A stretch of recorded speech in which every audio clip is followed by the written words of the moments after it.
Sino ba namang mga tao ang hindi naturalesa na pag tinanong mo o anong memories mo nung bata ka na kusang lalabas yun, di mo nga mapigilan kasi ang dami-daming alaala. Honestly, ngayon lang ako nakakilala ng taong walang makuwentong mga specific, makulay, or even nakakatawang alaala sa pagkabata. So lalo lang lumalalim yung misteryo tungkol sa pagkatao ni Mayor Alice Guo. Saan ba yung childhood nyo? Dito po sa Pilipinas po. Saan po sa Pilipinas? Sa Bamban po. Saan po kayo napanganak? Nakita ko po dito po sa birth certificate ko po, Hilot po, at iniwanan po ako ng nanay. Hindi, saan kayo napanganak? Nakita ko po dito sa birth certificate ko po, Hilot. Hindi ko po tinatanong yung proseso ng papanganak sa inyo. Saan po? Saan pong lugar sa Pilipinas, sa Central Luzon, sa Tarlac o sa Banban? Tarlac po. Saan po sa Tarlac? Matatalaib Tarlac po. Ano po? Matatalaib Tarlac Is that po. the barangay? Yes po, nakita ko po dito sa birth certificate ko po. No, you would have recollection of your childhood, right? Can you just give us a recollection of your childhood? Sino po yung best friend nyo? Saan po kayo nag-aral? Kung meron kayong makamag-anak? Recollections of, you're only 38 years old. You will remember your childhood. I mean, I'm double your age, but I would remember my childhood in Malabon. Your childhood. I know homeschool. I can't believe anyone is totally homeschooled all her life. Yes. Please tell us about your childhood. Mayor Guo, sabi niyo po ay ayaw niyo magsinungaling. Pero sa nakaraang mga oras, ang dami ko pa rin pong narinig. Sinabi niyo sa TV interview na iniwan kayo ng nanay niyo pagkapanganak niya. Pero kanina lang inamin niyo na may anak pang sumunod sa inyo at 3 pa kayong magkakapatid. Sabi niyo nalaman yung kapatid niyo, sina Sheila at Siemen Guo. No. Sorry, ma'am. I'm suspending already. Pagkatapos ng hearing. Pero, inamin nyo rin kaninang nagsinungaling kayo last hearing para protektahan sila. Sabi nyo, hindi nyo kilala si Nancy Gamo na involved sa Pogo, pati mga kumpanya ng pamilya nyo. Pero, nung pinakita na ang pruweba, naalala nyo bigla. Pinipilit nyo na simpleng tao lang kayo, pero ang laman ng SALN nyo, daan-daang milyong piso. Mayor Guo, pag sisinungaling pa rin po ang paglilihim ng katotohanan. Kayo lang ang nakilala kong tao na hindi daw kilala ang kapatid, pero magkasama sa travel abroad. Nakikipag-partner sa milyong-milyong pisong negosyo na di kilala ang kasosyo. Humihiram ng kotse, pero di alam ang pangalan ng hiniraman. Nagbenta ng chopper at may utang pa sa inyo, pero di kilala ang pangalan ng sisingilin. Tila sa dami ng assets, kumpanya at property na di makakip track at kailangan pang magtanong sa abogado, tila may dagdag bawas pang ginagawa. At lahat ng kasinungalingan o paglilihim na iyan ay mahalaga dahil nasa gitna tayo ng sikreto at sistematikong sindikato na siyang nanloloko sa mga Pilipino at naglalagay sa panganib ng ating mga institusyon at seguridad. Ang pinag-uusapan dito ay pamamahala. Hindi po ito maalaala mo kaya. Nakulang na lang siguro may nawawalang diary or may lilitaw bang kambal, parang Maraklara. Maganda ngang tanungin na sa test ng pagka-Pinoy, sino nga gumanap sa Maraklara? No coaching ha, please. Pero, gaya ng nabanggit kanina, seryoso po tayo dito. Friends, our law enforcement agencies have expressed the desire to share more comprehensive findings in executive session. Findings that involve national security and transnational organized crime. Ang susunod na hearing, pili na lang ang tatawagin namin at ito po ay hindi rin bukas sa media. Kailangan natin na lumabas ang katotohanan. Kailangan natin maintindihan ang punot dulo nito. Alang-alang sa bayang Pilipinas. Honor, lumaki po ako sa farm. Which farm? Which farm? In what barangay? In what LGU? Barangay Virgen de los Remedios, Bamban Tarlac din po. Different po from the one po sa QJJ, yung katabi lang po niya. Nabenta po siya year 2000, hindi ko po maalala yung date kung kailan po siya nabenta. Tapos nakabili po ulit ng property po sa tabi at doon po nagtayo ulit. Lumaki po ako sa farm, Your Honor. Tinago po ako ng tatay ko po. Lumaki po ako na, ako lang po. Pinupuntahan po ako ng tatay ko po araw-araw. Lumaki kayo mag-isa. Kasama ko po ang katulong, kasama ko po yung mga kasamahan ko po sa farm. And Sino po yung mga kasamahan nyo sa farm? Sino yung katulong na naaalala nyo, pangalan, nationality, at sino yung nag-alaga mula kayong napanganak 38 years ago? At binibisita kayong ama nyo mula saan? Sa bansang Sina. At tell us about your childhood. Your Honor, sa farm po ako lumaki, sa Bamban po ako lumaki. Lumaki po ako mag-isa, pinupuntahan po ako ng tatay ko. How I wish po... No, okay. You cannot grow up alone from a time you were born. Opo. So the formative years from a time your mother birthed you up to perhaps 10 years old, sino po yung inyong naging caregiver o yaya? Hindi naman pwedeng mag-isa lang po kayo sa farm. Binibisita kayo ng ama nyo mula saan. So sino po yung sabi nyong kasambahay nyo na nagpalaki sa inyo? Sino po yung sabi nyong mga kaibigan nyo, kasama nyo sa farm? Sino po? Para may... In short, I'll be Opo. very honest. Opo. Please convince us that you were born in the Philippines, that you are Filipino, and that you are not what people suspect you to be. Dediretsuin ko na po. Kumbinsihin mo kami kasi hindi po pwedeng hindi nyo maalala yung inyong first few years of living na formative years. Para makumbinsi kami because we want to be convinced that all elected officials are Filipinos and not spies of other countries. So, as a nationally elected official, and I won in Tarlac, number 1, I think, or 2, and I won in Banban, perhaps you even carried me your sample ballot, we have to know. Di ba ho? So if you're really Chinese and fronting for other people, go back to your country.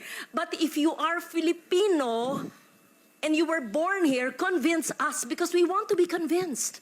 So I'm trying to help you by trying to make you recall about your childhood. Hindi pwedeng, kasi parang scripted. Kasi I was born on this. This is what I can remember. And then when I ask you the same question, it's the same rote. R-O-T-E. So convince us. Your Honor, lumaki po ako sa Bamban, Tarlac. Lumaki po ako sa farm. Paulit-ulit. Opo. Anong barangay, anong farm, sino po yung nag-alaga sa inyong sabi nyo na binibisita kayo ng ama nyo, ano yung family situation, sino pong makalaro nyo, kaklase nyo, kung homeschooled kayo, sino po nag-homeschool sa inyo, ganun po. Madam Senador, ako po ay lumaki po sa Barangay Virgen de los Remedios, Bamban, Tarlac po. Ako po ay isang Filipino. Lumaki po ako kasama po yung mga empleyado po namin sa farm. Ipaprovide ko rin po yung mga pangalan. Come and go din po naman kasi yung mga naging empleyado po.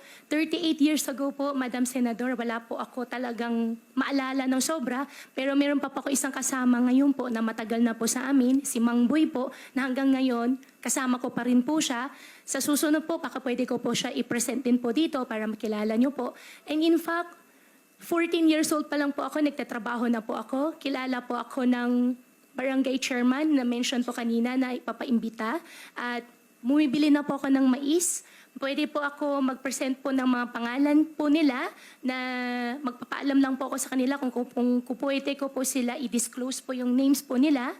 At Excuse me, San Loren, kung pwedeng idagdag, kung kaugnay nyo lahat ng mga taong ito mula nung pagkabata nyo, pwede nyo bang ikwento ng mahaba-haba ng konti in Kapampangan?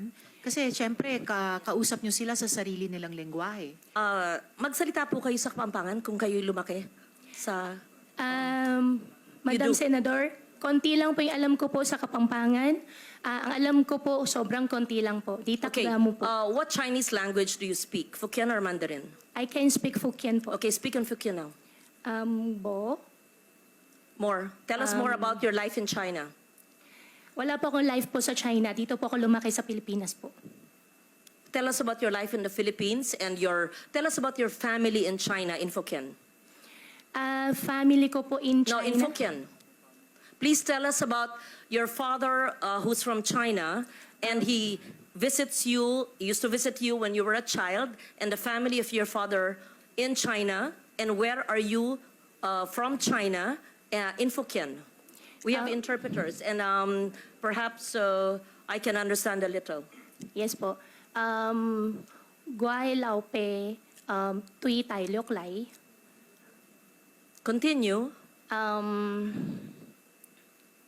Qua si Trung Quốc lắng. Qua si Philippines lắng. In English, the interpretation would be, my father is from China. I am not a Chinese. I am a Filipino. I mean, you're obviously half Chinese because if your father is full Chinese and your mother you claim is Filipino, right? Your Honor, ako po ay isang Filipino at ang tatay ko po ay Chinese. Ako po ay, kung hindi man po ako full-blooded po na 100% po na Filipino, dahil po sa tatay ko, ako po ay isang Filipino po. What was the situation, Mayor Go, noong 1986 when you were born? Where was your mother? Where were your parents? And sa mga binibisita kayo ng iyong ama at ang kasama niyong lumaki ay sino? Fill in the blanks, please. Your Honor, 1986 po, nung pinanganak po ako, wala po akong any knowledge po. Dahil baby pa po ako noon, lumaki po ako, may nakikita po ako mga kasama po naging kasama po, naging partner po ng tatay ko po. At lumaki po ako sa farm, isa na rin po yung na-mention ko po nung nakaraan po na Senate hearing, si Teacher Rubilin po, nakasama ko rin po siya. So tell us more. I know that time is up now. Tell us more in Fukien, your childhood situation. I don't want to be intrusive, and there's no reason to explain about all of us have imperfect lives, but tell us about your childhood so we get to know you better, and your Chinese playmates, if any, Filipino associates or playmates, if any, and your family in China. In Fukien po. In Fukien, Sen. please. Opo. Sa We farm, want to hear you speak your language. ang language ko po ay Tagalog po, Senador. Ako po ay isang Filipino. Sa Yes. farm po, ang gamit po namin lengguwahe po ay Tagalog po. But speak Fukien. I just want to I hear can it. speak Fukien po, pero ang Yes. ginagamit po na lengguwahe po sa farm po ay Tagalog. There's nothing wrong with knowing languages. Yes po. If you're good in Fukien, speak it, right? For Yes after po. all, your father's Chinese and you're half Chinese. Don't Madam, be ashamed of that. Opo, hindi naman po ako nahihiya, hindi man po ako na-ashamed. Madam Senador, mas kaya ko po ikwento na mas fluent sa Tagalog kasi yan naman po ang mother tongue ko po kaysa sa po sa Chinese language po. Kaya ako okay lang po na ikwento ko po in Tagalog. Okay, proceed. If you don't like to speak the language of your father, then speak in Filipino. Lumaki po ako sa farm, 14 years old pa lang po ako. Nag-aalaga na po ako ng baboy. Ako nagpapaanak. Ako rin po nagbebenta po ng mga fatteners po na nilalabas po ng farm. Medyo, hindi po yung negosyo. Mula po 1986 when you were born, your recollection, 86 to the time you obtained your birth certificate in 2005. Madam Senador po, nung maliit pa lang po ako, nung 1986 po, wala na po talaga akong malala. Although ayaw ko po talaga ma-mention yung word na wala po akong malala, pero wala po No, talaga I'm akong not maalala. asking about the day you were born. Obviously, nobody knows that, any of us. I said 86 to 205.